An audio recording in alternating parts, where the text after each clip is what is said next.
Buenas tardes, bienvenidos a Pulso Económico. Ya saben, aquí dispuestos a seguir las claves del dinero, de la inversión y de la economía. Y claro, eso pasa por seguir la tiranía de los índices, en este caso del IBEX 35, el selectivo de la Bolsa Española. El selectivo de la Bolsa Española hoy ha cerrado en rojo con pérdidas de 0,76% y hemos perdido la línea del 9.500. Estamos en 9.437,7. Las tres empresas que se han destacado hoy por su subida en el IBEX 35, la papelera ENCE, que aumenta un 1,34% su valor hasta 5,29. La constructora Acciona, de la familia Entre Canales, que aumenta un 0,48% hasta 104,50. También ha perdido los 105. Y Amadeus. Amadeus ha cerrado en 0,42% de subida en 71,80. Las tres que más bajan en el día de hoy son Celnex, compañía tecnológica, que pierde un 3,62% hasta 25,49. El Banco Sabadell, que cierra en menos 1,96% hasta 0,94. Y AENA, la gestora de los aeropuertos españoles, que pierde 1,91% y cierra en 159. Vamos con los fundamentales de la economía española. Ya saben, datos de diciembre, la aportación al PIB es del 0,6%. Los precios que tenemos en interanual, 1,3% de incremento, el desempleo, el paro más popularmente conocido, que afecta al 13,45% de la población activa española, y el Euribor que arrastra unos 12 últimos meses con un promedio negativo del 0,112%. Vamos con el sumario de lo que abordaremos en nuestra tertulia dentro de unos minutos. El Banco Central Europeo detecta que la banca ha empeorado su gobernanza y la gestión del riesgo. Por otra parte, el Tribunal de Justicia de la Unión Europea, tiene que decidir si 500.000 de trabajadores temporales públicos son fijos o no son fijos. Estamos esperando una sentencia que pueda afectar y mucho el gasto público en España. El grupo financiero de origen catalán CaixaBank afirma que contribuye con un 0,76% al Producto Interior Bruto español. La entidad que preside Jordi Gual es la principal prestamista de las grandes compañías españolas. En otro orden de cosas, los precios del petróleo aumentan ya un 30% en lo que llevamos de año. Y precisamente el mundo petrolero se ha visto sacudido por un movimiento muy significativo dentro de nuestro sector energético hoy. El Fondo Soberano de Abu Dhabi desinvierte en España. Va a vender hasta el 40% de su participación en Cepsa al fondo norteamericano Carlyle. La cifra que obtendrá por ello estará entre 3.500 y 4.000 millones de euros, algo de ese estilo.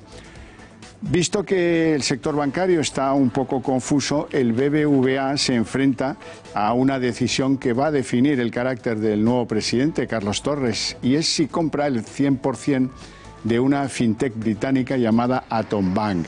El BBVA ya tiene el 39% de esa compañía y, si no quiere perder sus derechos sobre la compra del resto del capital, tendría que tomar una decisión de forma inminente. Así que aquí tenemos un test de estrés para el nuevo presidente Torres, ese que ven ahí en pantalla. Por cierto, la constructora SACIR vende activos en Chile y va a obtener por ello 440 millones de euros, esos activos chilenos de SACIR. Y alerta económica mundial. El Banco Mundial dice que la Venezuela de Maduro se contraerá un 25% en este año 2019. En lo que califica de la peor crisis de la historia moderna de la región, que es la América Latina y donde las crisis están al cabo de la calle. Este sí que es un verdadero apagón y no solo de carácter eléctrico. Y en España, último asunto, se abre la horquilla de precios hipotecarios. Las hipotecas a precio fijo se encarecen hasta un promedio del 3,09% y las de tipo variable promedian apenas un 2,32% de tipo de interés. Esto quiere decir que los precios se distancian con rapidez. Una hipoteca típica, 145.000 euros, a tipo fijo es hoy unos 3.300 euros más cara de lo que lo era en septiembre del año pasado, de 2018. Y hasta aquí el sumario. Ahora vamos a la tertulia con nuestros invitados en el día de hoy. Don Juan Iranzo, ¿cómo está? Buenas tardes, catedrático de Economía Aplicada. Don Miguel Ángel Cijuénez, ¿cómo estás? Muy bien. Vicepresidente de ASEAFI y socio director de Consulae EAF. Perfecto. Muy bien. Si les parece, empezamos por ese anuncio del Banco Central Europeo que dice que, ojo con la banca, que no la están gobernando como le gustaría a Draghi y los suyos. Bueno, es verdad que acaban de hacer un informe con una de cal y otra de arena. Sí. La de cal es que ha mejorado la capitalización de la banca y que ya ha superado ese 10,1 mínimo que establecían, que está en el 10,6%, y que por tanto el pilar 1, que es el genérico, y el pilar 2, que es el específico de cada banco, etcétera, pues se cumple perfectamente. Pero esa es la de cal. La de arena es que la gobernanza ha empeorado y sobre todo el análisis de riesgos, probablemente vinculado al incremento de las operaciones. Al intentar crecer en un entorno de tipos complicado, pues el riesgo no se mide suficientemente. Es decir, la pelea por el negocio ha llevado a un mira para otro lado a la hora de tomar decisiones inversoras, ¿no? Eso es como ya ocurrió antes de la crisis anterior. Don Miguel Ángel. Sí, yo creo que estas ideas lo que apoyan son las fusiones, que se están empezando a oír, no solo en Alemania, sino en algunos otros lugares más bajando hacia el sur.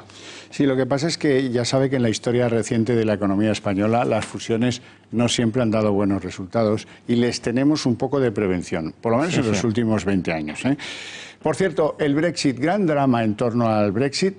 Todavía no sabemos qué quieren que les diga, cómo se acabará arreglando. Lo estábamos discutiendo antes fuera de antena.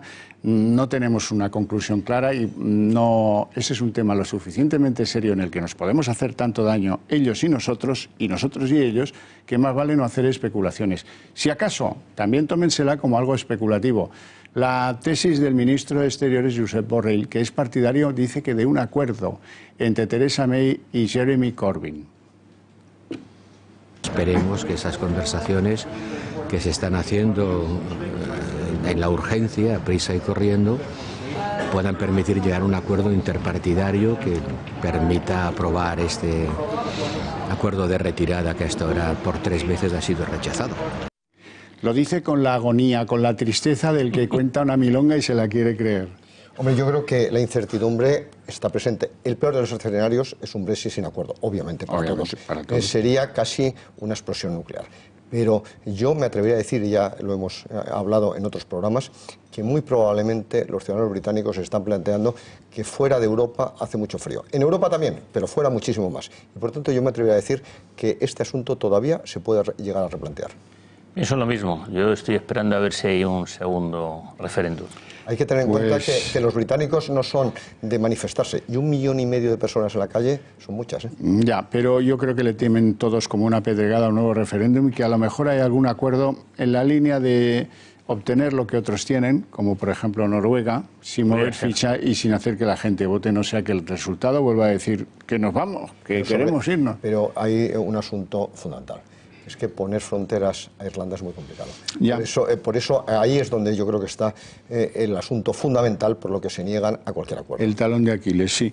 Bueno, por cierto, el Tribunal de Luxemburgo, que es donde se halla el Tribunal Gestor de la Justicia de la Unión Europea, está a punto de sentenciar sobre un antiguo asunto que ha llegado allí por la vía de la casación, entendámonos, en el que deberán decidir si 500.000 de trabajadores que son temporales pero que están asimilados en la función pública tienen carácter de fijeza o no para cuando hay que indemnizarles por algo. Esta es una sentencia que tiene un impacto sobre el gasto público español notorio. Hombre, va a tener un impacto espectacular porque el Tribunal Supremo español sí que ya dictaminó que los interinos en caso de despido no tenían derecho a indemnización. Por tanto, si se consideran fijos. ¿Y cuál es el argumento que se emplea en ese recurso? Que han enlazado una gran cantidad de contratos, sobre todo en la sanidad. Bueno, pues eso sí que podría tener grandísimas consecuencias sobre el gasto público y sobre el déficit. Y no estamos para tirar cohetes. Sí, vamos, coincido. Claro, hay que ver los derechos que tienen para... Sí, porque claro, lleva 12 años enlazando contratos. Lógicamente, pues tiene más derechos que los de la nueva convocatoria, que quizás a lo mejor había que ralentizar un poquito. Bueno, pero este es un tribunal que no se casa con nadie y que actúa a veces de forma un tanto sorprendente, ¿no? Los bancos son buenos testigos de ello. En fin, uno de esos bancos español que hoy ha hecho movimientos, digamos, informativos importantes es CaixaBank, que ha notificado al público que creen que son contribuidores del Producto Interior Bruto español en un 0,76%, y esta entidad también presume de haber alcanzado la condición de ser el principal accionista o prestamista, prestamista de las grandes empresas españolas. Bueno, el 0,76 del PIB es una elucubración que quizá está basada en su negocio, pero hay que tener en cuenta que la financiación es un input intermedio y el PIB es el valor de la producción final. Pero en cualquier caso, lo que sí que es cierto es que en el año 2017 ya fueron el tercer banco en cuanto a créditos sindicados. Sí, bueno, son los grandes créditos. En el pasado año los segundos y en el primer trimestre se han situado los primeros. En concreto, con una serie de operaciones, 9 operaciones sindicadas por valor de 880 millones. Y hay que tener en cuenta que probablemente ¿por qué lo hacen? Porque con los tipos actuales, aunque los márgenes sean menores, te permite hacer un volumen de operación muy superior. ¿Y quiénes han sido los grandes clientes en este trimestre? No solo de CaixaBank, sino de los bancos españoles en esos créditos sindicados. Pues Iberdrola, que ha obtenido 1.500 millones de euros, y precisamente Gestamp, de la que hablábamos el otro día, 1.000 millones para esas inversiones que está haciendo. ¿Cómo va, don Miguel Ángel, CaixaBank en bolsa? Pues, hombre, CaixaBank ha recuperado mucho, venía de una zona, bueno, había caído mucho el año pasado, y nosotros en este momento, que están los entornos cercanos al 3, estaríamos fuera. Nos gusta el valor, pero mucho más barato, no a estos precios. Bueno, precios. Hablemos ahora de precios petroleros. Parece que en lo que llevamos del 2019, los precios del crudo se han incrementado en un 30%. Y a la vez, en España se ha producido un movimiento muy significativo en el sector de los combustibles, que ha sido la decisión del Fondo Soberano de Abu Dhabi de vender hasta el 40%, ya veremos en qué se concreta, de la petrolera Cepsa. Le venden al fondo norteamericano Carlyle y de ahí saldrán 3.500, 4.000 millones de euros como poco.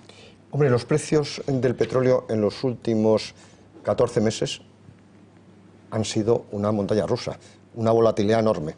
Llegaron a superar los $85 a mitad del año pasado, cayeron a 50 y se han recuperado a 70. Realmente, ¿qué es lo que ha sucedido? Bueno, pues que hay una serie de factores que lastran afortunadamente los precios, que sobre todo es la producción norteamericana con fracking. Y ese es el hecho de que sea el primer productor mundial con 11 millones lo que hace que se amortiguen los precios. ¿Por qué está subiendo también? Porque Venezuela e Irán apenas colocan en el mercado producción. Y hay cierta cartelización todavía de la OPEP. En cualquier caso, también hay que tener en cuenta otra situación. Estamos en $70. Y ese es un punto de equilibrio bastante importante para los países importadores, pero también los exportadores. A los propios países como España, que somos muy importadores, no nos interesa que se arruinen los países de la OPEP. El movimiento, don Miguel Ángel, sale un fondo soberano, entra un fondo que aplica criterios puros y duros de rentabilidad. ¿Eso en teoría debiera dejarnos más preocupados o menos preocupados? Bueno, en principio, tal y como lo estás poniendo, yo creo que en teoría menos. Pero vamos, habría que analizárselo en profundidad. Lo que sí quisiera decir yo con respecto al petróleo es que, vamos, lo que es el petróleo del Texas está en la zona de 64, creo que de los 70 no va a pasar. Otra cosa es el Brent, ¿no? El Brent, que está a 70 y que yo creo que no va a superar el 75. Y yo creo que es una cifra bastante razonable, tanto el Texas como el Se puede convivir con ello, ¿no? Para importadores y para exportadores, porque cuando bajó muchísimo, nosotros estábamos muy preocupados por las inversiones y las obras españolas, por ejemplo, en Arabia Saudí, etcétera. O sea que es un precio de equilibrio satisfactorio. Sabíamos que se iba a producir esta venta del Fondo Soberano de Abu Dhabi al fondo norteamericano Carlyle. Lo que no acaba de quedar claro si en ese nuevo horizonte la compañía Cepsa ahora está más segura, digamos, en manos del fondo americano, o si lo estaba antes en manos de un fondo soberano muy poderoso con enormes inversiones en el mundo. En fin, vamos a dejarlo ahí, ya iremos viendo a ver en qué se concreta. Pero Carlyle es el gran especialista, el inversor gran especialista en energía. Por tanto, yo creo que es una garantía. Es una garantía. Bueno, vamos con el BBVA. El BBVA, el Banco Español, tiene que decidir en breve, en muy breve plazo, si compra el 100% de la entidad Atom Bank, que es un fintech que tiene sede en el Reino Unido. Tiene el 39% en estos momentos y ese es el termómetro que algunos están esperando para ver el estilo propio de Carlos Torres, el sustituto de Francisco González, en la cúpula del BBVA. Si va por uvas o no va por uvas, en definitiva. Efectivamente, si vendime o no. Pero hay que tener en cuenta el valor del total de la cosecha, que son 1.000 millones de libras, y en este momento el banco tiene el 39%, pero tiene el control del banco. Control que va a perder precisamente en este mes de abril. Si no va a la ampliación, por tanto, a conseguir el 100% de las acciones. Por 600 millones de libras se queda con el 100% del banco, y sobre todo un banco novedoso, reciente, creado en 2016, que tiene una tecnología muy sofisticada que podría utilizar el BBVA para todas sus filiales. Por tanto, yo creo que es un reto tecnológico con una inversión que no es muy alta y con un banco que hasta ahora está dando pérdidas, pero que tiene posibilidades con el negocio que está adquiriendo de tener beneficios en los próximos años. Y que no tiene especiales riesgos en el Reino Unido, como por ejemplo... Sí, bueno, pero Sabadell o Santander tienen infinitos más riesgos allí. Claro, y ellos además lo combinan con Turquía y con otras zonas a lo mejor un poquito más conflictivas. Yo creo que cualquier paso hacia la mayor digitalización es un paso positivo. Claro. Bueno, la constructora española SACIR ha decidido deshacerse de parte de sus activos latinoamericanos, concretamente de los chilenos. Ha ingresado o va a ingresar por ellos 440 millones de euros, y esto es un poco un paso atrás en la región, ¿no? No, es una operación bastante coherente. Puede parecer un paso atrás, pero hay que tener en cuenta que se trata de 7 concesiones, efectivamente, en Chile, y vende el 49% de cada una. Es decir, sigue manteniendo el control y, sin embargo, tiene liquidez 440 millones, como muy bien ha dicho. ¿Para qué? Para reducir deuda. Y yo creo que ese es el gran ejercicio que están haciendo las empresas responsables, reducir deuda. Mayoría, pero la justa, ¿no? Eso. Efectivamente. Y con respecto a SACIR, pues es otro valor que ha tenido una revalorización muy importante y que está chocando con una zona de resistencia, con lo cual, pues nosotros también estaríamos fuera. Se está muy bien en liquidez y uno se va en Semana Santa de vacaciones y tan tranquilo, o sea que no pasa nada. Me dicen los televidentes, amigos, que los asusta usted. Aquí don Miguel Ángel uno está más asustado si está comprado. Está por la liquidez. Sí. Es el rey de la dieta mediterránea. De momento, luego llegará el momento. Vamos, si les parece, con un aviso, una alerta económica que a modo de aviso, señal roja total, ha lanzado el Banco Mundial sobre la economía venezolana. Y a mí me ha puesto muy triste y muy preocupado. ¿Por qué? Porque dice que este año se va a contraer la economía venezolana un 25% después de unos años de una ejecutoria terrible, y porque prevé que esta va a ser la peor crisis de la historia económica moderna en la región. Latinoamérica, donde las crisis han sido tutti colori y en un montón de países hasta 3. Es una tragedia, pero no solo económica, es una tragedia social y política. El país está absolutamente colapsado. No produce, porque hay que tener en cuenta que en el año 98 Venezuela producía 3,5 millones de barriles diarios y tenía previsto en año y medio incrementar a 5 millones. En este momento la ineficiencia del sistema lleva a que tan solo produzca 740.000 barriles diarios. En segundo lugar, hay que tener en cuenta que es un país que no tiene incentivos y que una inseguridad jurídica espectacular, con lo que la inversión extranjera ya abandonó como pudo el país, fue expropiada en gran medida, y eso ha creado un colapso que significa, según el Banco Mundial, que este año el PIB caerá un 25%, que se añade al 17,7% que cayó en el año 2018. ¿Y eso qué significa? Porque no hay que sumarlo, sino ver acumulado. Que en los 6 años que lleva en el gobierno el señor Maduro, el PIB de Venezuela se ha deteriorado un 51%. Solo es comparable en la historia económica del mundo, no tan solo de Iberoamérica, con los efectos de la guerra de Siria, que es una contienda abierta dramática. Es muy superior a lo que significó el deterioro del PIB norteamericano con el crash del 29. Es muy superior a lo que significó para España la guerra civil española, la crisis de Grecia o la República de Weimar. Por tanto, es una tragedia que pone de manifiesto los éxitos, entre comillas, de ese modelo económico. Pero además hay cifras que para un economista ya no sé cómo interpretarlas. La inflación, por ejemplo. La inflación en el año 2018 fue de 1.370%, que solo lo entiendo sobre el papel, porque ¿qué es vivir en esa situación? Que el dinero no vale nada, pero vale todavía menos si lo comparamos con los bolívares. La cotización del bolívar en el año 2006, que fue hace tan solo 13 años, era de 3.200 bolívares por $1. Ajustando en términos reales, porque se han quitado 5 ceros al bolívar, hay que recordarlo en este periodo, en este momento la cotización es de 320.000 millones bolívares por $1. Imagínate. O sea que no vale nada. Don Miguel Ángel, eso sí que es para estar en liquidez. Desde luego que sí, es lamentable. Yo he vivido un año en Venezuela y bueno, pues he estado allí trabajando con capital riesgo, montando empresas con capital semilla en Barquisimeto, en Caracas, y tengo amigos allí. Es lamentable. Estaba el doctor Caldera en aquella época, conocí a Hugo Chávez, pasados los años, y bueno, simplemente me da mucha pena. Este que fue el país más estable de América Latina, este que fue el país con una constitución y una vida democrática más estable de América Latina, convertido por unas ideologías perversas que dañan a la buena gente de Venezuela y que han llevado al éxodo a más de 4 millones de venezolanos, que se calcula que están diseminados por el mundo, buscándose la vida. 80.000 parece ser que han entrado y se les ha concedido residencia en el último trimestre en España.